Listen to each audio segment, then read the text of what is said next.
그때 내 민족을 호위하는 큰 군주 미가엘이 일어날 것이요 또 환란이 있으리니 이는 개국 이래로 그때까지 없던 환란일 것이며 그때 내 백성 중 책에 기록된 모든 자가 구원을 받을 것이라. 땅의 티끌 가운데에서 자는 자 중에서 많은 사람이 깨어나 영생을 받는 자도 있겠고 수치를 당하여서 영원히 부끄러움을 당할 자도 있을 것이며 지혜 있는 자는 궁창의 빛과 같이 빛날 것이요 많은 사람을 옳은 대로 돌아오게 한 자는 별과 같이 영원토록 빛나리라. 아멘. 히브리서 10장 19절에서 25절까지 말씀을 한 절씩 교독하시고 25절은 합독하겠습니다. 그러므로 형제들아 우리가 예수의 피를 힘입어 성소에 들어갈 담력을 얻었나니 그 길은 우리를 위하여 휘장 가운데로 열어놓으신 새로운 살 길이요 휘장은 곧 그의 육체니라. 또 하나님의 집 다스리는 큰 제사장이 계심에 우리가 마음의 뿌림을 받아 악한 양심으로부터 벗어나고 몸은 맑은 물로 씻음을 받았으니 참 마음과 온전한 믿음으로 하나님께 나아가자. 또 약속하신 이는 미쁘시니 우리가 믿는 도리의 소망을 움직이지 말며 굳게 잡고 서로 돌아봐 사랑과 선행을 격려하며 함께합니다. 모이기를 패하는 어떤 사람들의 습관과 같이 하지 말고 오직 권하여 그날이 가까움을 볼수록 더욱 그리하자. 아멘. 네, 오늘 다니엘서 말씀을 함께 읽었고요. 히브리서 10장의 말씀을 통해서 새로운 살 길이라는 제목으로 말씀의 은혜를 나누겠습니다. 성도와 그렇지 않은 사람들의 차이는 세계관에 있어요. 어떤 세계를 살아가느냐.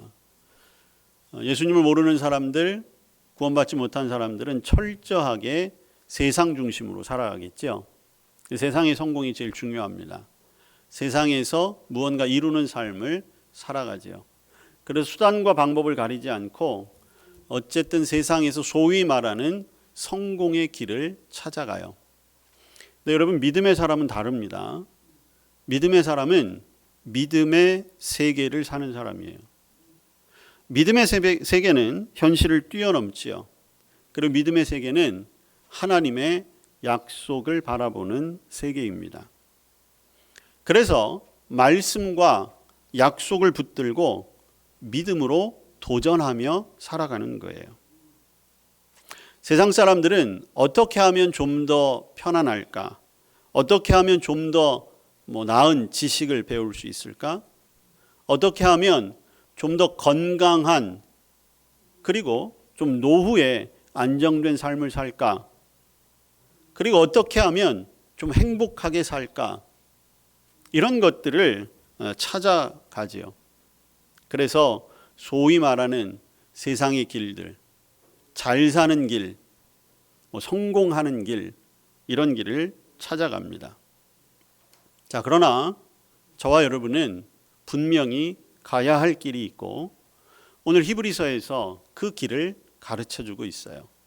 바로 새로운 살 길이 우리에게 있다는 것이죠. 오늘 우리 함께 읽은 히브리서 10장 19절과 20절 말씀을 보시면 그 길을 가르쳐주고 있습니다. 형제들아 우리가 예수의 피를 힘입어 성소에 들어갈 담력을 얻었나니 그 길은 우리를 위하여 휘장 가운데로 열어놓으신 새로운 살 길이요 휘장은 곧 그의 육체니라. 새로운 살 길이 있다는 거죠. 자, 구약 시대에 성막 혹은 성전은 분명한 구분이 있었습니다.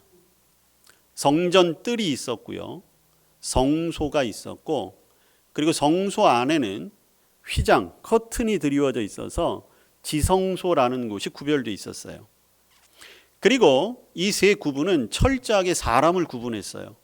성전 뜰까지 들어올 수 있는 사람이 있었고 성소에 들어갈 수 있는 사람이 있었고 그리고 지성소에는 대제사장만 들어가는데 대제사장도 아무 때나 들어가는 게 아니라 1년에 딱 한 번 자신의 죄를 속죄하고 백성들의 죄를 속죄하는 제사를 드린 후에 1년에 한 번 그 지성소 안에 들어갈 수 있었습니다.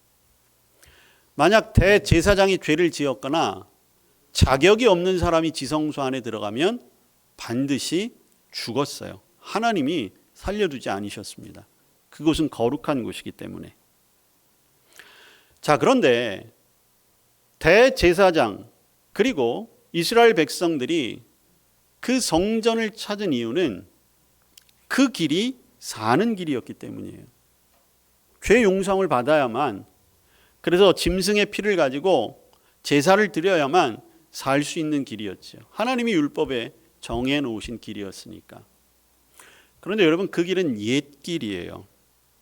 그리고 안타깝게도 그 길은 계속해서 반복해서 가야 했습니다. 1년마다 한 번씩 제사장이 짐승의 피를 가지고 그 길을 들어가야 했어요. 불완전한 길이었습니다. 그리고 엄밀한 의미에서 보면 가로막혀 있는 길이에요. 그런데 예수님께서 그 길을 열어놓으셨어요. 예수님이 십자가에 달려 고통당하시다가 죽으셨어요. 다 이루었다라는 말씀을 하셨을 때, 그리고 운명하실 그때에 가장 먼저 일어났던 일이 성전 휘장, 즉 성소와 지성소를 갈라놓았던 그 휘장이 위에서부터 아래로 찢어졌습니다. 이 말은 하나님과 사람들 사이를 가로막아 놓았던 그 길이 열려졌다는 신호였어요. 예수님의 보배로운 피 때문에 이제는 대제사장이 아니라, 짐승의 피가 아니라 예수님을 믿는 믿음만으로도 하나님 앞으로 나아갈 수 있는 길이 활짝 열린 거죠. 우리에게 새로운 살 길이 열린 겁니다. 예수님이 스스로 속죄 제물이 되어 주셨기 때문에 우리는 하나님을 만날 수 있는 은혜의 길을 얻게 된 거예요. 여러분, 주님이 십자가에서 죽으심으로 말미암아 오늘 19절의 말씀과 같이 우리는 성소에 들어갈 수 있는 담력, 용기, 자격을 얻게 된 것이지요. 여러분, 이것이 살 길이에요. 이 길은 죽은 자도 살아날 수 있는 길이에요. 예수님이 이 길을 분명히 먼저 말씀하셨죠. 요한복음에 보면 내가 곧 길이요 진리요 생명이라고 말씀하셨어요. 이미 예수님께서 십자가에서 죽으실 것을 예고하시면서 하신 말씀이죠. 예수님으로만 그 길로 걸어갈 수 있습니다. 용기를 잃은 자가 그 길 끝에 용기를 얻을 수가 있어요. 절망 가운데 있는 사람이 그 길 가운데 소망을 얻게 되는 것입니다. 상처받은 사람이 그 길에서 치유함을 얻게 되는 거지요. 저와 여러분이 그 새로운 살 길, 여러분 그 길을 보고 가만히 있으면 되겠습니까? 우리도 그 길로 들어서야 하는 거죠. 그러면 그 새로운 살 길로 들어설 때 우리에게 어떤 축복이 있을까요? 자, 22절 말씀해 보니까 우리가 마음의 뿌림을 받아 악한 양심으로부터 벗어나고 몸은 맑은 물로 씻음을 받았으니 참 마음과 온전한 믿음으로 하나님께 나아가자. 가장 먼저 하나님께 나아갈 수 있는 길이 열린 거예요. 예수님께서 길을 터주신 거지요. 저와 여러분이 예수님 때문에 구원받았으니까 이제는 곁눈질하지 말고 우리의 마음 정돈하고 온전한 믿음으로 하나님께 나아가자는 거예요.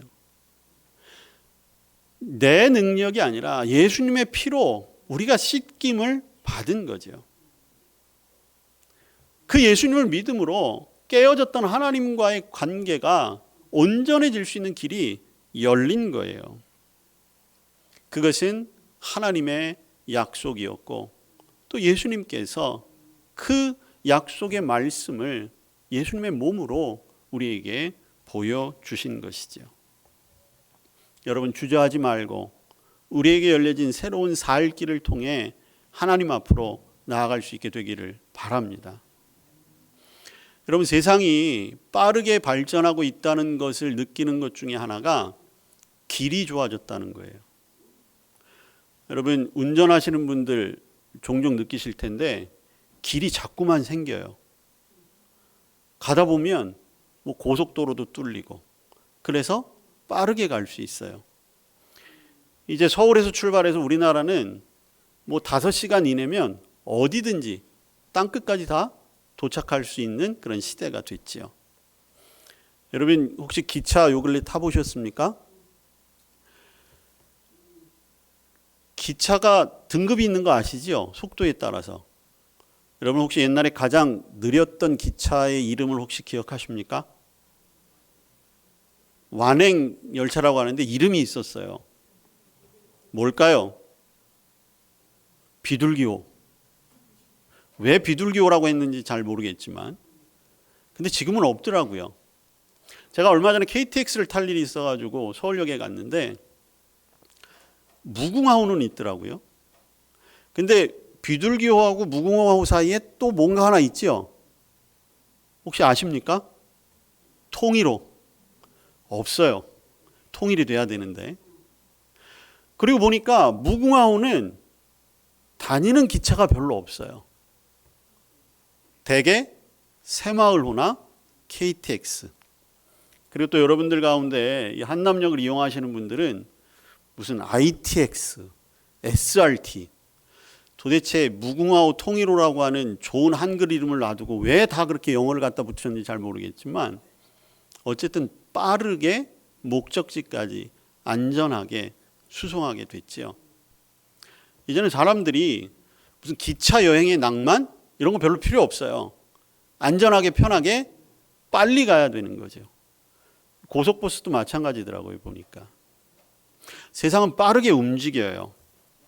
그리고 어떻게 해서든지 더 빨리 가려고 하는 거죠. 근데 여러분 하나님께 나아가는 길은 여러분 어떠십니까? 이왕이면 좀 빠르게 그리고 기대하는 마음으로 나아가길 원하고 계시나요? 혹시 이왕 하나님께 나아가는 길은 되도록이면 아주 느리게 되도록이면 할 수 있는 한 최대한 돌아가는 길로 그리고 천천히 가는 것으로 그렇게 가고 계시지는 않습니까? 하나님께 나아가는 길이 가장 빨라야죠. 하나님께 나아가는 길이 가장 정확한 방향이 되어야 하는 것입니다. 여러분 새로운 살 길을 통해 하나님 앞으로 나아갈 수 있는 저와 여러분 되기를 축복합니다. 두 번째로 23절 말씀인데요. 또 약속하는 이는 믿으시니 우리가 믿는 도리의 소망을 움직이지 말며 굳게 잡고라고 했어요. 여러분 새로운 살 길은 우리에게 소망을 준다는 거죠. 그 소망의 길은 먼저 믿는 도리. 여러분 믿는 도리가 무엇이겠습니까? 진리예요. 잘 믿어야 하지요. 요새는 거짓된 이야기들이 너무 많아요. 거짓인데 자꾸만 진리라고 우기는 그런 말들도 많고 그런 사람들도 많지요. 여러분 오직 진리는 하나님의 말씀, 하나님의 약속 외에는 없습니다. 그런데 안타깝게도 이 하나님의 말씀을 잘 안 믿으려고 해요. 신문에 나왔다, 방송에 나왔다 하면 무조건 옳다고 생각하고 믿으려고 하죠.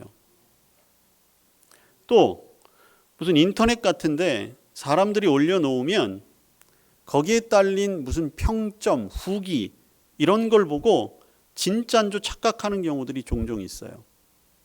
여러분들 가운데 혹시 여행 같은 거 다니시면서 처음 가보는 동네에 가면 요새는 반드시 해야 될 게 뭐냐면 주변 검색이죠. 맛집이 어디 있는지, 뭐 괜찮은 숙박시설은 어디 있는지 이거 다 검색해 보시잖아요. 그럼 거기에 무슨 사람들이 올려놓고 뭐 좋았다 후기도 있고 뭐 별점도 있으면 철석같이 믿고 가요. 근데 가면 거기에 나와 있는 내용하고 안 맞는 경우들이 있어요. 분명히 맛있다고 했는데 뭐 둘이 먹다 하나가 죽어도 몰라요 그러는데 둘이 먹다가 둘 다 살아도 뭐 별로 문제가 없을 것 같은 그런 음식을 내놓는 데도 있고 형편없는 이야기들이 마치 사실인 것처럼 그렇게 보여질 때가 있지요. 요새 특별히 여러분들 가운데 카톡 메신저를 사용하시는 분들이 계실 텐데 저는 카톡을 사용하지 않아요. 가끔 우리 성도님들이 물어보시는 분이 계신데 저는 카톡을 사용하지 않으니까 급한 일 있으면 문자로 해주세요. 제가 문자 확인은 잘합니다. 그 카톡 같은 게 통해서 아마 여러분들이 많은 정보들을 받으실 거예요. 제가 잘 몰랐는데 아주 심각할 지경이더라고요.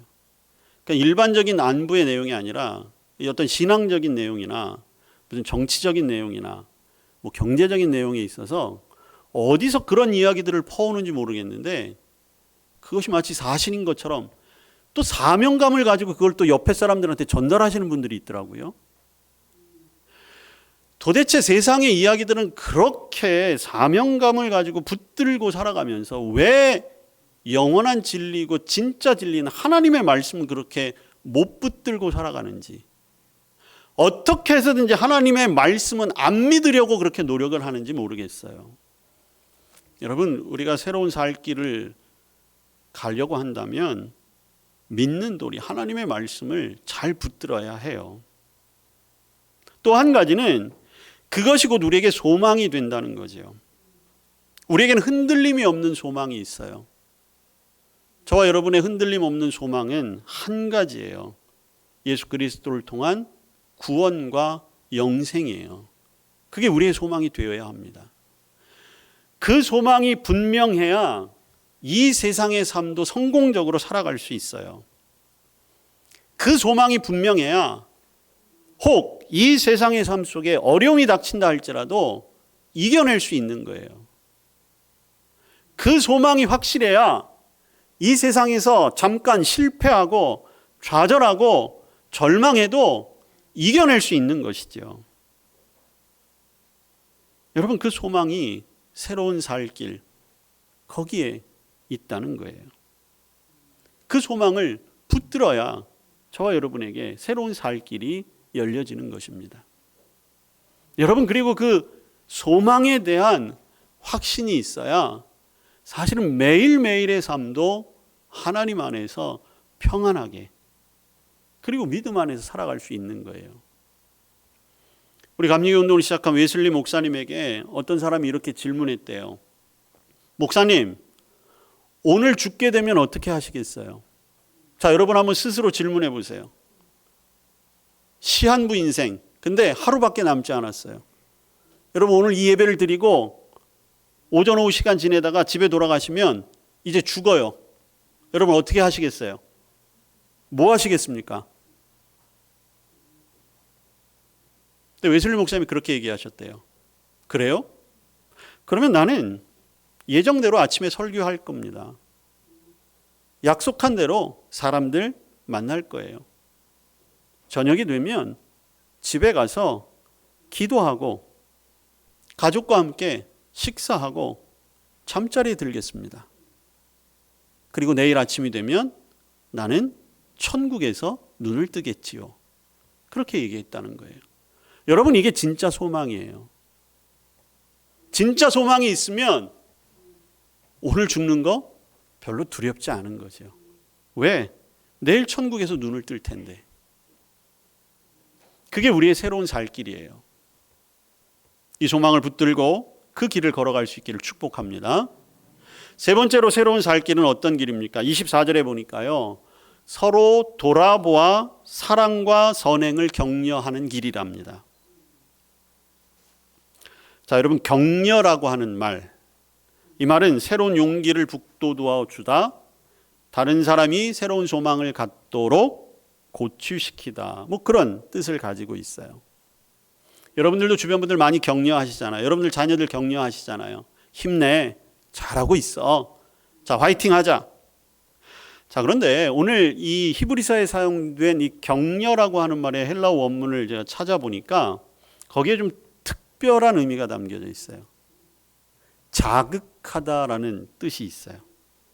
그러니까 이 자극하다라는 건 뭐냐면 자꾸만 옆에서 옆구리 쿡쿡 찌른다고 하나요? 자꾸만 뭔가 할 수 있도록 압력을 넣는다는 의미예요. 그러니까 격려라고 하는 의미보다 사실은 조금 더 원색적인 표현이에요. 움직임을 요청하는 말과 행동을 한다, 그런 얘기거든요. 여러분, 새로운 살 길이라는 건 우리가 이제 구원받은 자로서 하나님의 자녀로서 살아가는 거잖아요.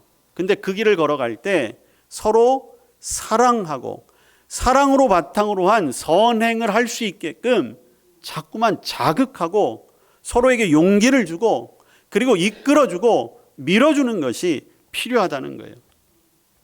그게 구원받은 자로서 새로운 생명을 얻은 자로서 걸어가야 할 길이라는 것이지요. 그런 의미에서 우리는 서로가 서로에게 소중함을 깨달아야 합니다. 함께 해야 힘이 좀 덜 들잖아요. 사랑하고 섬기는 일, 선행하는 일. 하나님이 우리에게 공동체를 이루어 살게 하셨어요. 태초에 아담과 하와를 만드신 것도 가족이라고 하는 공동체를 만들어 주시기 위함이에요. 초대교회에 모이게 하신 것도 교회라고 하는 공동체를 이루며 살아갈 수 있도록. 그래서 우리는 함께 서로 사랑하고 함께 서로 선행을 격려하는 것이 필요하다는 거죠. 특히 주님 오실 때가 가까이 왔잖아요. 이러할 때일수록 우리는 서로의 힘이 더 필요한 것입니다. 서로 더 많이 사랑하시고 서로도 선행할 수 있도록 격려하고 힘을 주는 우리 교회 공동체가 되어야 할 것입니다. 네 번째로는요, 24절에 보니까 모이기를 패하는 어떤 사람들의 습관과 같이 하지 말고 오직 권하여 그날이 가까움을 볼수록 더욱 그리하자. 자, 새로운 살 길에서는 자꾸 모여야 한다는 것입니다. 여러분, 초대교회는요, 한 곳에 모여서 기도하다가 성령을 받았어요. 우리도 자꾸만 모여야 합니다. 우리는 무슨 취미나 오락이나 아니면 같은 관심을 가졌기 때문에 모인 것이 아니지요. 우리의 모임은 예수님 때문에 모인 거예요. 주님 때문에. 놀러 가고 뭐 동호회 활동하고 취미 활동하는 거엔 그렇게 열심히 해서 뭐 새벽부터 짐을 뿌리고 나가고 기대를 하고 하루 종일 놀아도 피곤함을 못 느끼는데 주일날 11시 예배 오는데 일어나기가 그렇게 싫고 걸어가기도 싫고 버스 타는 건 귀찮고 택시를 잡으려니 택시는 없는 것 같고 에라이 이번 주 한 주 건너뛴다고 무슨 일이 생기겠어? 다음 주에 가지. 그러면 그게 정말 그리스도인이라고 할 수 있을까요? 모이는데 주님의 성전을 찾는데 기대하고 기뻐하는 마음이 있어야 하지 않겠습니까? 여러분, 자주 만나야 좋아지잖아요. 함께 해야 더 그 관계가 깊어지는 것이죠. 주님과 자주 만나고 주님과 더 깊이 사랑하는 그런 그리스도인의 삶이 되어야 합니다. 그러기 위해서 자꾸 모여야 해요. 모여서 뭐 할까요? 예배해야죠. 무엇보다도 교회 공동체의 가장 중요한 것은 예배하는 거예요. 오늘날 우리가 영적인 나태함 때문에 아니면 지적인 교만 때문에 아니면 종교적인 그런 허무주의 때문에 뭐 예배 드려야 무슨 소용이 있겠어 라고 하는 그런 마음들이죠. 아니면 지나친 어떤 비판의식, 교회와 성도에 대한 그런 어떤 냉소적인 그런 반응들, 아니면 교회에서 예배 드리는 것보다 세상에서 노는 게 더 즐거우니까 그런 이유 때문에 예배를 등한히 하는 경우가 참 많이 있어요. 그렇지만 여러분, 예배라고 하는 것은 우리가 하나님께 드릴 수 있는 가장 가치 있는 일이에요. 그리고 성경에서 하나님은 딱 한 사람을 찾으세요. 예배하는 자를 찾는다고 하셨어요. 그래서 여러분, 예배는 우리에게 새로운 살 길이기도 하며 또 축복의 길이기도 하지만 정말 하나님이 원하시는 길이요, 또한 특권이에요. 예배 아무나 드릴 수 있는 게 아닙니다. 여러분, 이스라엘 백성들 출애굽하잖아요. 이스라엘 백성들이 뭐 잘해서 출애굽한 게 아니에요. 하나님이 그들을 일방적으로 선택하셨어요. 저와 여러분이 구원받은 것도 마찬가지예요. 성인만 60만, 어린아이와 여성들까지 합치면 약 200만 명이 출애굽했어요. 광야 40년을 지냈습니다. 가나안 땅까지 가는 거예요. 가나안 땅은 지금으로 얘기하면 천국을 상징하는 거예요. 광야는 이 세상이에요. 근데 어떻게 됐습니까? 분명히 하나님의 은혜로 출애굽 구원받았어요. 근데 가나안 천국에까지 간 사람은 200만 명 중에 딱 두 사람이었어요. 여호수아와 갈렙. 40년 동안 무슨 일이 있어서 그렇게 됐을까요? 40년 동안 무슨 일이 있었기에 199만 9,998명은 광야에서 죽어야 했냐고요. 여러분, 성경을 찾아보세요. 이유는 딱 한 가지예요. 예배하지 못했기 때문이에요. 예배하지 않았기 때문이에요. 아니, 예배했지요. 근데 우상을 섬겼어요. 우상에게 예배했기 때문에 천국에 가지 못한 거예요. 가나안 땅에 도착하지 못한 거예요. 여러분, 예배가 틀어지면 저와 여러분의 삶 모든 것이 틀어지는 거예요. 우리가 예배 통해서 하나님 만날 수 있습니다. 예배를 통해서 하나님의 영적인 교훈을 얻을 수 있어요. 예배 가운데 우리가 위로를 얻는 것입니다. 우리의 영혼이 회복될 수 있는 길도 예배밖에 없어요. 예배를 통해서 저와 여러분의 미래와 비전과 꿈을 보게 되는 거예요. 예배를 통해서 영적인 치유, 육적인 회복이 있게 되는 것입니다. 예배 때문에 우리의 심령이 뜨거워질 수 있는 거예요. 예배를 통해 우리가 살아가야 합니다. 예배를 통해서 용기를 얻어야 해요. 예배를 통해서 새로운 결단이 있어야 할 것입니다. 마지막 때가 가까이 올수록, 오늘 히브리서에서도 마찬가지잖아요. 24절에도 보면 그날이 가까움을 볼수록 더욱 그리하라고 했어요. 왜? 마지막이 가까우면 가까울수록 노아의 때와 같이 자신의 쾌락을 위해 살면서 하나님의 뜻을 따르지 않기 때문이에요. 굳이 얘기하지 않더라도 우리 주변의 사람들을 보면 분명히 알 수 있어요. 세상이 점점 더 악해지면 악해질수록 예수님을 믿는 사람들, 새로운 살 길을 향해 걸어가는 사람들은 따돌림 당하는 게 어쩌면 맞아요.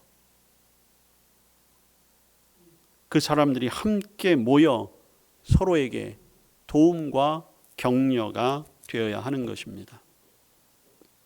새로운 살 길을 찾아야 하고 그 길을 걸어가야 하는 이유를 오늘 히브리서 10장 마지막에 분명하게 밝히고 있어요. 혹시 자막이 준비됐으면 띄워주셨으면 좋겠는데, 성경이 있으신 분들은 10장 38절과 39절 말씀이에요. 나의 의인은 믿음으로 말미암아 살리라. 또한 뒤로 물러가면 내 마음이 그를 기뻐하지 아니하리라. 우리는 뒤로 물러가 멸망할 자가 아니요 오직 영혼을 구원함에 이르는 믿음을 가진 자니라. 여러분, 새로운 살 길에 들어섰잖아요. 뒤로 물러가면 하나님이 기뻐하시지 않는다는 거지요. 우리가 새로운 살 길에서 뒤로 물러가면 기뻐할 것은 딱 하나밖에 없어요. 누가? 사탄은 기뻐해요. 드디어 내 편 하나 더 만들었구나. 드디어 영원히 멸망할 것 하나 더 포섭했구나. 여러분, 우리가 어떻게 새로운 살 길로 왔는데 그 길을 포기하고 사탄이 좋아하는 일을 하시겠습니까? 물러나면 안 돼요. 새로운 길에 들어섰으면 그 길을 끝까지 걸어가야 하는 것이지요. 여러분, 39절은 분명하게 말하잖아요. 새로운 살 길은 멸망할 길이 아니에요. 저와 여러분은 이미 그렇게 선택받았어요. 그런데 기억하세요. 이스라엘 백성도 그렇게 선택을 받았는데 광야라고 하는 길에서 뒤로 물러갔어요. 그래서 가나안에 못 간 거예요. 저와 여러분이 지금 새로운 길로 부름을 받았는데, 그리고 오늘 말씀처럼 우리는 멸망할 자가 아니라고 예수 그리스도의 피로 확증을 받았는데, 저와 여러분이 그 믿음을 가지고 그 길을 끝까지 가지 못하면 어떻게 될지 아무도 몰라요. 여러분, 흔들릴 때는 분명히 있어요. 누구나 흔들릴 때가 있죠. 왜 없겠습니까? 하나님에 대한 사랑이 의심이 들 때도 분명히 있어요. 내가 구원받았나? 불분명할 때도 분명히 있어요. 하나님의 말씀? 의심스러울 때 있지요. 왜 없겠어요? 내가 교회에 다니는 이유? 이게 도대체 내 인생에 어떤 영향력이 있지? 나한테 무슨 도움이 되지? 그런 회의감이 왜 안 들겠습니까? 그 외에도 수만 가지 이유로 저와 여러분이 가지고 있는 확신을 흔들고 무너뜨릴 때가 하루에도 수십 번씩 찾아올 거예요. 보이지 않는 손, 보이지 않는 세력, 그게 저와 여러분의 영혼과 삶을 송두리째 흔들고 있어요. 여러분, 그럴 때일수록 오늘 주신 말씀을 기억하세요. 저와 여러분은 물러가 멸망할 사람들이 아니에요. 하나님께서 어떻게 우리에게 새로운 길을 열어주셨는데, 우리가 그 길에 어떻게 왔는데, 그리고 우리가 어려운 상황에서 흔들리지 않고 확신을 붙들고 나아가면 분명히 영원한 생명을 얻을 뿐더러 하나님 나라에 상급이 있다고 약속해 주셨습니다.